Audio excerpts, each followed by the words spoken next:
Assalamualaikum warahmatullahi wabarakatuh. Perkenalkan, nama saya Gizalia Fionela Rahmani dari kelas 4 PBAB. Di sini saya akan mengerjakan tugas video pada mata kuliah Ilmu Al-Lugha An-Nafsi. Pada kesempatan kali ini saya akan membahas pembahasan penting dalam kajian psikologi linguistik atau Ilmu Al-Lugha An-Nafsi. Ilmu ini merupakan gabungan antara ilmu bahasa dan psikologi yang membahas bagaimana bahasa diproses di dalam pikiran manusia. Pertama, kita bahas tentang konsep dasar psikolinguistik. Bahasa bukan hanya sekadar alat komunikasi, tetapi juga alat untuk berpikir. Dalam penggunaannya, bahasa melibatkan proses mental seperti memori, perhatian, dan pemahaman. Dalam pembelajaran bahasa, sering ditemukan berbagai masalah, seperti sulit memahami kosakata, kurang percaya diri saat berbicara, dan lemahnya daya ingat. Hal ini menunjukkan bahwa pembelajaran bahasa tidak cukup hanya dilihat dari sisi linguistiknya saja, tetapi juga perlu pendekatan psikologi linguistik. Oleh karena itu, tujuan dari ilmu ini adalah untuk memahami bagaimana bahasa diperoleh, dipahami, dan digunakan, serta mengetahui faktor psikologis seperti motivasi dan minat dalam belajar bahasa. Dengan memahami hal tersebut, guru dapat menciptakan pembelajaran yang lebih efektif dan sesuai dengan kondisi siswa. Yang kedua, kita bahas tentang hakikat dan karakteristik perilaku berbahasa. Bahasa merupakan hasil interaksi antara faktor biologis, psikologis, dan sosial.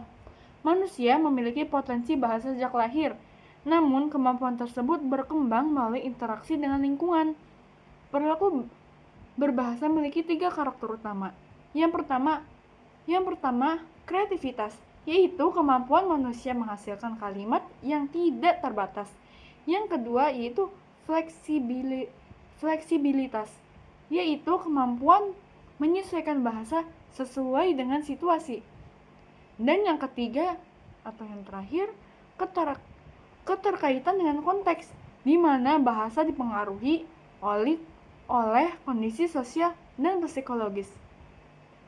Selain itu, bahasa juga berkaitan erat dengan kondisi mental seseorang. Bahasa bisa mencerminkan bahkan mempengaruhi keadaan, emosi, dan pikiran manusia. Ketiga, kita bahas tentang dasar-dasar bahasa. Dalam proses berbahasa, terdapat beberapa aspek penting. Pertama, aspek fisik, yaitu bahasa berupa bunyi yang dihasilkan dari getaran suara.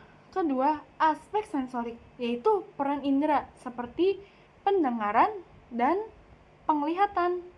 Ketiga, aspek fisiologis, yaitu organ tubuh seperti paru-paru, pita suara lidah, dan bibir. Dan yang terakhir adalah aspek neurologis, yaitu peran otak dalam mengatur bahasa seperti area Broca dan Wernicke.